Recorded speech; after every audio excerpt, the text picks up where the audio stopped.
यावर रामचंद्र की जय। भक्तों, आज हम रामायण पाठ में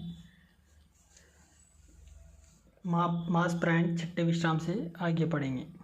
भक्तों, मेरे चैनल को लाइक और सब्सक्राइब करें, जिससे मेरे प्रतिदिन रामचरितमानस के पाठ के वीडियो आप तक पहुंच सके। कथा प्रारंभ होते है, सुनो भक्त हनुमान, आए के आसन लीजिए, करहूँ जोहरि जुगपान। बेगी पधारो पवन सुत, लियो हाथ में माल, रघुवर चरित्र बखानी हो, सुनहु दीन दयाल, सियावर रामचंद्र शंकर हरि ओम।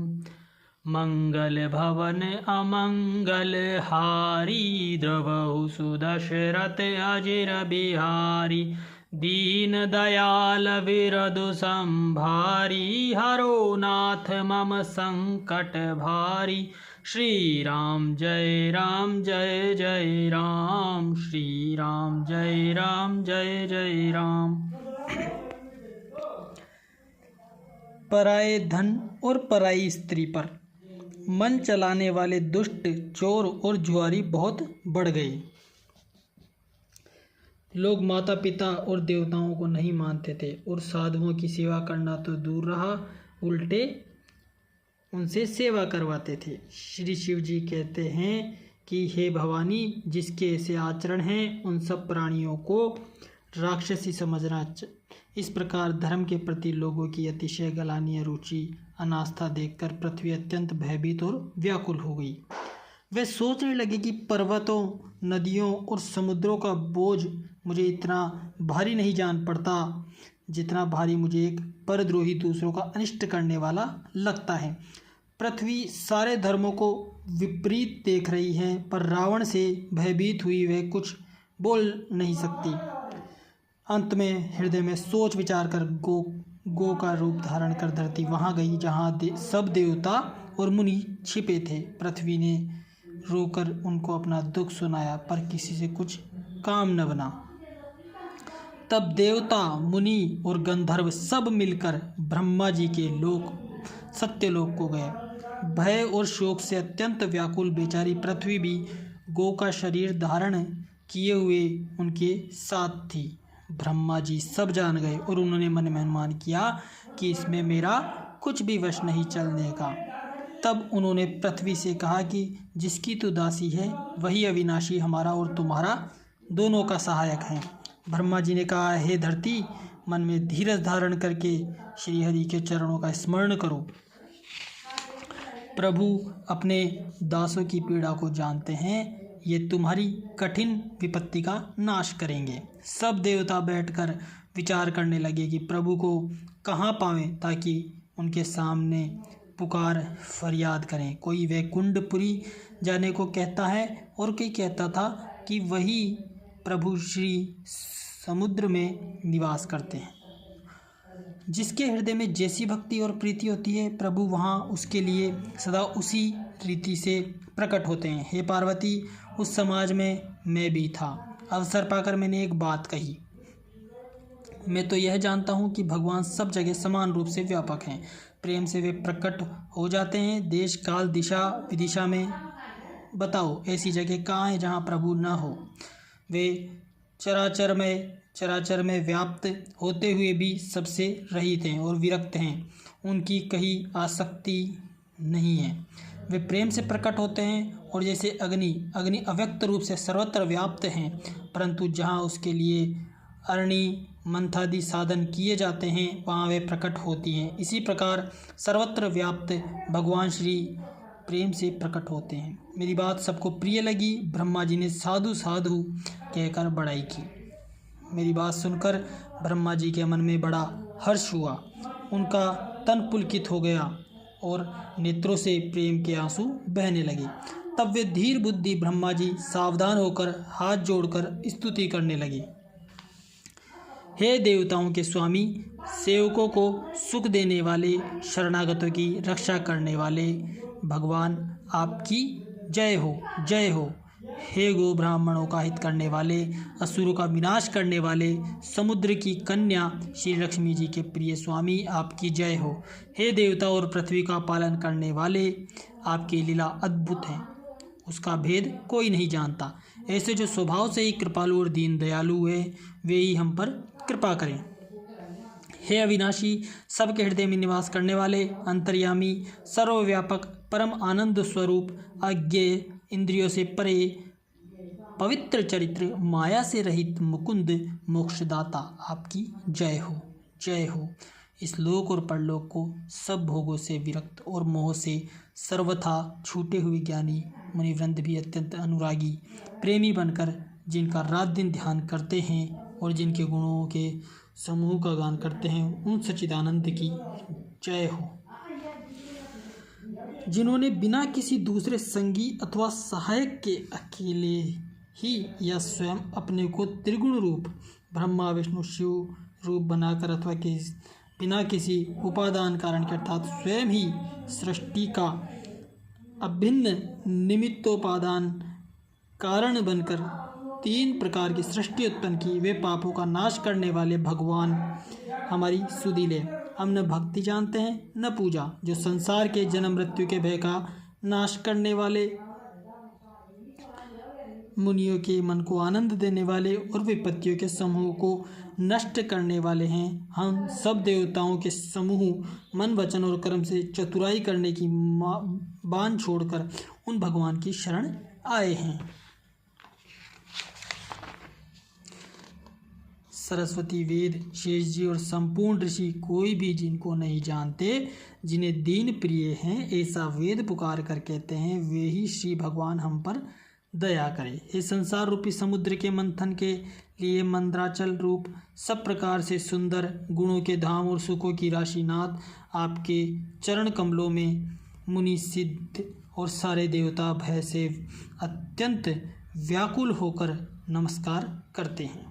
देवता और पृथ्वी को भयभीत जानकर और उनके स्नेह युक्त वचन सुनकर शोक और संदेह को हरने वाली गंभीर आकाशवाणी हुई। हे मुनि सिद्ध और देवताओं के स्वामियों, डरो मत, तुम्हारे लिए मैं मनुष्य का रूप धारण करूंगा और उदार पवित्र सूर्यवंश में अंशों सहित मनुष्य का अवतार लूँगा। कश्यप और अदिति ने बड़ा भारी तप किया था, मैं पहले ही उनको वर दे चुका हूँ। वे ही दशरथ और कौशल्या के रूप में मनुष्यों के राजा होकर श्री अयोध्यापुरी में प्रकट हुए। मुनि के घर जाकर मैं रघुकुल में श्रेष्ठ 4 भाइयों के रूप में अवतार लूँगा। नारद के सब वचन मैं सत्य करूँगा और अपनी पराशक्ति के सहित अवतार लूँगा। मैं पृथ्वी का सब भार हर लूँगा।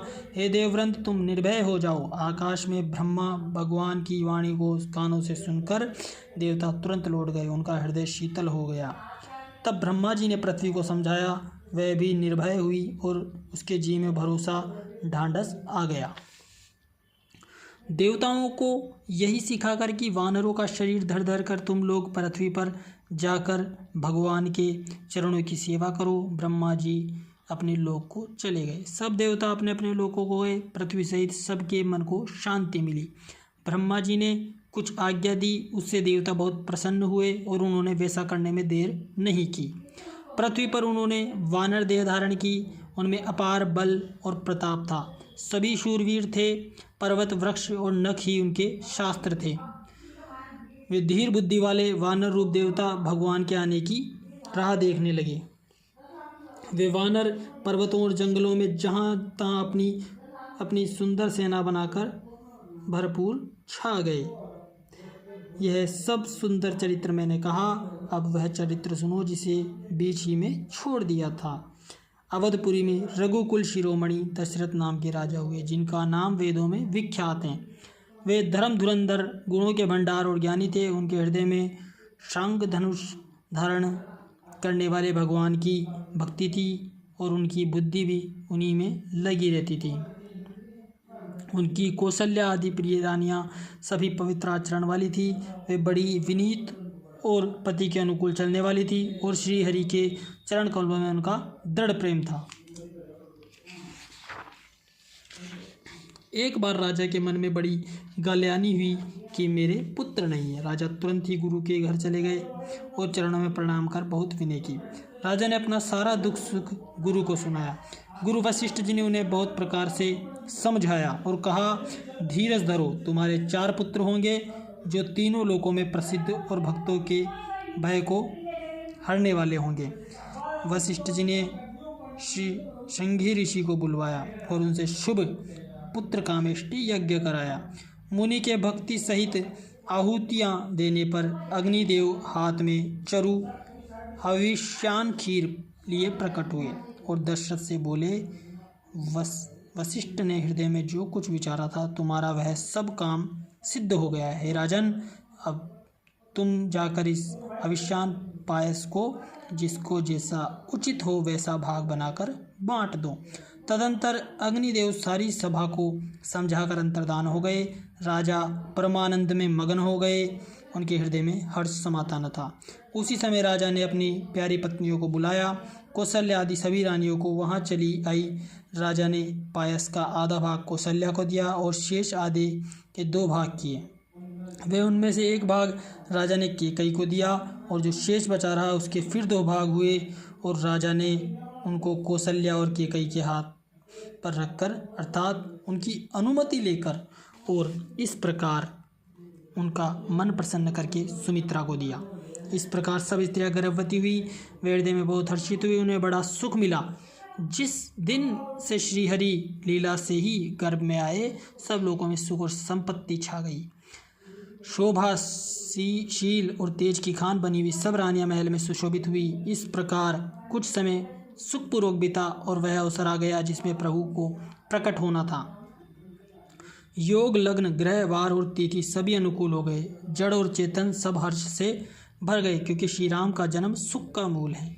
पवित्र चैत्र का महीना था। 9वीं तिथि थी, शुक्ल पक्ष और भगवान का प्रिय अभिजीत मुहूर्त था। दोपहर का समय था, न बहुत सर्दी थी न धूप गर्मी थी। वे पवित्र समय सब लोगों को शांति देने वाला था। शीतल मंद और सुगंधित पवन बह रहा था। देवता हर्षित थे और संतों के मन में बड़ा चाव था। वन फूले हुए थे, पर्वतों के समूह मणियों से जगमगा रहे थे। सारी नदियाँ अमृत की धारा बहा रही थी। जब ब्रह्मा जी ने वह भगवान के प्रकट होने का अवसर जाना, तब उनके समेत सारे देवता विमान सजा सजा कर चले। निर्मल आकाश देवताओं के समूह से भर गया। गंधर्वों के दल गुणों का गान करने लगे और सुंदर अंजुलियों में सजा सजा कर पुष्प बरसाने लगे। आकाश में घमाघम नगाड़े बजने लगे। नागमुनि और देवता स्तुति करने लगे और बहुत प्रकार से अपनी अपनी सेवा उपहार भेंट करने लगे। देवताओं के समूह विनती करके अपने अपने लोकों में जा पहुँचे। समस्त लोकों को शांति देने वाला जगदाधार प्रभु प्रकट हुए। दीनों पर दया करने वाले कौशल्या जी के हितकारी कृपालु प्रभु प्रकट हुए। मुनियों के मन को हरने वाले उनके अद्भुत रूप का विचार करके माता हर्ष से भर गई। नेत्रों को आनंद देने वाले मेघ के समान श्याम शरीर था। चारों भुजाओं में अपने खास आयुध धारण किए हुए थे। दिव्य आभूषण और वनमाला पहने थे। बड़े बड़े नेत्र थे। इस प्रकार शोभा के समुद्र तथा खर राक्षस को मारने वाले भगवान प्रकट हुए। दोनों हाथ जोड़कर माता कहने लगी, हे अनंत, मैं किस प्रकार तुम्हारी स्तुति करूं? वेद और पुराण तुमको माया, गुण और ज्ञान से परे और परिमाण रहित बतलाते हैं। श्रुतियाँ और संत जन दया और सुख का समुद्र, सब गुणों का धाम कहकर जिनका गान करते हैं, वही भक्तों पर प्रेम करने वाले लक्ष्मीपति भगवान मेरे कल्याण के लिए प्रकट हुए। वेद कहते हैं कि तुम्हारे प्रत्येक रोम में माया के रचे हुए अनेकों ब्रह्मांडों के समूह भरे हैं। वे तुम मेरे गर्भ में रहे। इस हंसी की बात के सुनने पर धीर विवेकी पुरुषों की बुद्धि भी स्थिर नहीं रहती, विचलित हो जाती है। जब माता को ज्ञान उत्पन्न हुआ तब प्रभु मुस्कुराए। वे बहुत प्रकार के चरित्र करना चाहते हैं, अतः उन्होंने पूर्व जन्म की सुंदर कथा कहकर माता को समझाया, जिससे उन्हें पुत्र का वात्सल्य प्रेम प्राप्त हो, भगवान के प्रति पुत्र भाव हो जाए। माता की वह बुद्धि बदल गई और वह फिर बोली, हे तात, यह रूप छोड़कर अत्यंत प्रिय बाल लीला करो। मेरे लिए यह सुख परम अनुपम होगा। माता का यह वचन सुनकर देवताओं के स्वामी सुजान भगवान ने बालक रूप होकर रोना शुरू कर दिया। तुलसीदास जी कहते हैं, जो इस चरित्र का गान करते हैं वे श्री हरि का पद पाते हैं और फिर संसार रूपी कूप में नहीं गिरते। ब्राह्मण, गो, देवता और संतों के लिए भगवान ने मनुष्य का अवतार लिया। वे ज्ञानमयी मलिना माया और उसके गुण सत्य, रजतम और बाहरी तथा भीतरी इंद्रियों से परे उनका दिव्य शरीर अपनी इच्छा से ही बना है। किसी कर्म बंधन से परवश होकर त्रिगुणात्मक भौतिक पदार्थों के द्वारा नहीं। बच्चे के रोने की बहुत ही प्यारी ध्वनि सुनकर सब रानियां उतावली होकर दौड़ी चली आई। दासियां हर्षित होकर जहां तहां दौड़ी। सारे पूर्ववासी आनंद में मग्न हो गए। राजा दशरथ जी पुत्र का जन्म कानों से सुनकर मानो ब्रह्मानंद में समा गए। मन में अतिशय प्रेम है, शरीर पुलकित हो गया। आनंद में भरी हुई अधीर हुई बुद्धि को धीरज देकर और प्रेम में शिथिलता हुए शरीर को संभाल कर उठना चाहते हैं। जिनका नाम सुनने से ही कल्याण होता है, वे प्रभु मेरे घर आए हैं। यह सोचकर राजा का मन परम आनंद से पूर्ण हो गया। उन्होंने बाजे वालों को बुलवाकर कहा कि बाजा बजाओ। गुरु वशिष्ठ जी के पास बुलावा गया। वे ब्राह्मणों को साथ लिए राजद्वार पर आए। उन्होंने जाकर अनुपम बालक को देखा, जो रूप की राशि है, जिसके गुण कहने से समाप्त नहीं होते। फिर राजा ने नांदी मुख श्राद्ध करके सब जात कर्म संस्कार आदि किए और ब्राह्मणों को सोना, गो, वस्त्र और मणियों का दान दिया। ध्वजा, पताका और तोरणों से नगर छा गया। जिस प्रकार से वह सजाया गया उसका तो वर्णन ही नहीं हो सकता। आकाश से फूलों की वर्षा हो रही है। सब लोग ब्रह्मानंद में मग्न हैं। स्त्रियां झुंड की झुंड मिलकर चली। स्वाभाविक श्रृंगार किए ही वे उठ दौड़ी। सोने का कलश लेकर और थालों में मंगल द्रव्य भरकर गाती हुई राजद्वार में प्रवेश करती हैं। वे आरती करके निछावर करती है और बार बार बच्चे के चरणों पर गिरती हैं। मागध, सुध, वंदी जन और गवैये रघुकुल के स्वामी के पवित्र और गुणों का गान करते हैं। राजा ने सब किसी को भरपूर दान दिया। जिसने पाया उसने भी नहीं रखा, लुटा दिया। नगर की सभी गलियों के बीच बीच में कस्तूरी, चंदन और केसर की कीच मच गई। घर घर मंगल में बधावा बजने लगे, क्योंकि शोभा के मूल भगवान प्रकट हुए हैं। नगर के स्त्री पुरुषों के झुंड जहाँ तहाँ आनंद मग्न हो रहे हैं। केकई और सुमित्रा इन दोनों ने भी सुंदर पुत्रों को जन्म दिया। उस सुख, संपत्ति, समय और समाज का वर्णन सरस्वती और सर्पों के राजा शेष जी भी नहीं कर सकते। अवधपुरी इस प्रकार सुशोभित हो रही है मानो रात्रि प्रभु से मिलने आई हो, और सूर्य को देखकर मानो मन में सकुचा गई हो, परंतु फिर भी मन में विचार कर वे मानो संध्या बनकर गई हो। अगर की धूप का बहुत सा धुआं मानो संध्या का अंधकार है, और जो अबीर उड़ रहा है वह उसकी ललाई है। महलों में जो मणियों के समूह है मानो तारागण है। राजमहल का जो कलश है वही मानो श्रेष्ठ चंद्रमा है। राजभवन में जो कोमल वाणी से वेद ध्वनि हो रही है वही मानो समय से समानुकूल सनी हुई पक्षियों की चहचहाट है। यह कौतुक देखकर सूर्य भी अपनी चाल भूल गए। एक महीना उन्होंने जाता हुआ न जाना, अर्थात एक महीना वहीं बीत गया और दिन ही रही, रात हुई नहीं। सूर्य ने अपनी गति रोक ली। महीने भर का दिन हो गया। इस रहस्य को कोई नहीं जानता। सूर्य अपने रथ सहित वहीं रुक गए। फिर रात किस तरह होती यह रहस्य किसी ने नहीं जाना। सूर्यदेव भगवान श्री राम जी का गुणगान करते हुए चले। यह महोत्सव देखकर देवता, मुनि और नाग अपने भाग्य की सराहना करते हुए अपने अपने घर चले।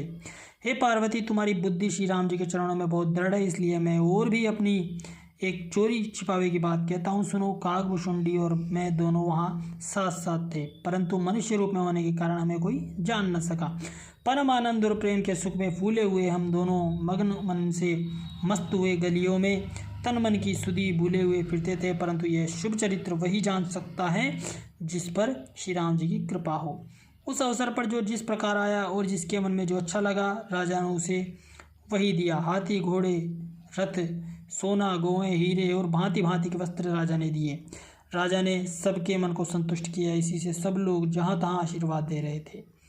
कि तुलसीदास के स्वामी सब पुत्र चारों राजकुमार चिरंजीवी दीर्घायु हों।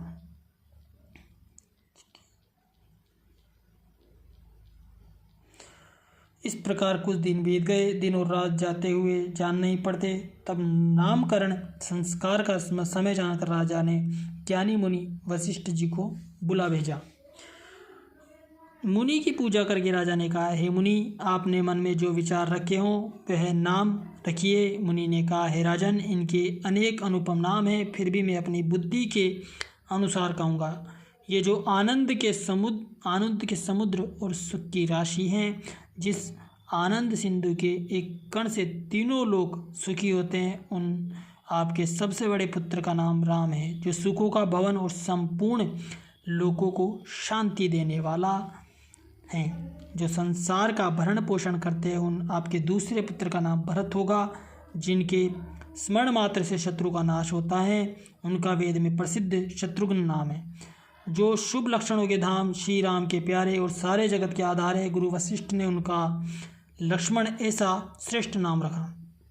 गुरु जी ने हृदय में विचार कर ये नाम रखे और कहा, हे राजन, तुम्हारे चारों पुत्र वेद के तत्व साक्षात परात्पर भगवान हैं, जो मुनियों के धन, भक्तों के सर्वस्व और शिव जी के प्राण हैं। उन्होंने इस समय तुम लोगों के प्रेमवश बाल लीलाओं के रस में सुख माना। बचपन से ही श्री रामचंद्र जी को अपना परम हितैषी स्वामी मानकर लक्ष्मण जी ने उनके प्रति चरणों में प्रीति जोड़ ली। भगवान और शत्रुघ्न दोनों भाइयों में स्वामी और सेवक की जिस प्रीति की प्रशंसा है, वैसी प्रीति हो गई। भरत श्याम और गोर शरीर वाली दोनों सुंदर जोड़ियों की शोभा को देखकर माताएं तृण तोड़ती है, जिसमें तीट न लग जाए। यूँ तो चारों ही पुत्र शील, रूप और गुणों के धाम हैं, तो भी सुख के समुद्र श्री रामचंद्र जी सबसे अधिक हैं। उनके हृदय में कृपा रूपी चंद्रमा प्रकाशित है। उनकी मन को हरने वाली हंसी उस कृपा रूपी चंद्रमा की किरणों को सूचित करती है। कभी गोद में लेकर तो कभी उत्तम पालने में लिटाकर माता प्यारे ललना कहकर दुलार करती हैं। जो सर्वव्यापक, निरंजन, माया रहित, निर्गुण और विनोद रहित और अजन्मा ब्रह्मा है, वही प्रेम और भक्ति के वश कौशल्या जी की गोद में खेल रहे हैं। उनके नील कमल और गंभीर जल से भरे हुए मेघ के समान श्याम शरीर में करोड़ों कामदेवों की शोभा है। लाल लाल चरण कमलों के नखों की शुभ्र ज्योति ऐसी मालूम होती है जैसे लाल कमल के पत्तों पर मोती स्थिर हो गए हों।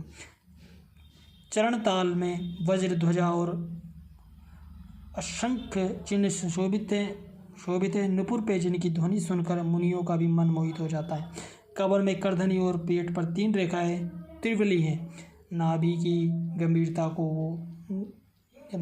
गंभीरता को तो वही जानते हैं जिन्होंने उसे देखा है। बहुत से आभूषणों से सुशोभित विशाल भुजाएं, हृदय पर बाघ के नख की बहुत ही निराली छटाएं, छाती पर रत्नों से युक्त मणियों के हार की शोभा और ब्राह्मण भृगु के चरण चिन्हों को देखते ही मन लुभा जाता है। कंठ शंख के समान उतार चढ़ाव वाला 3 रेखाओं से शोभित है और ठोड़ी बहुत ही सुंदर है। मुख पर असंख्य कामदेवों की छटा छा रही है।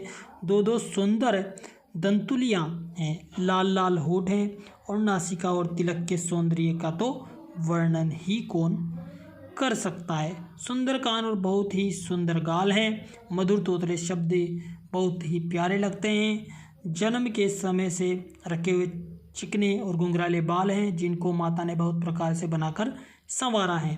शरीर पर पीली झुंगलियाँ पहनाई हुई हैं। उनका घुटनों और हाथों के बल चलना मुझे बहुत ही प्यारा लगता है। उनके रूप का वर्णन वेद और शेष जी भी नहीं कर सकते। उसे वही जानता है जिसने कभी स्वप्न में भी देखा हो। जो सुख के पुंज मोह से परे तथा ज्ञानी वाणी और इंद्रियों से अतीत हैं, वह भगवान दशरथ कौशल्या के अत्यंत प्रेम के वश होकर पवित्र बाल लीला करते हैं।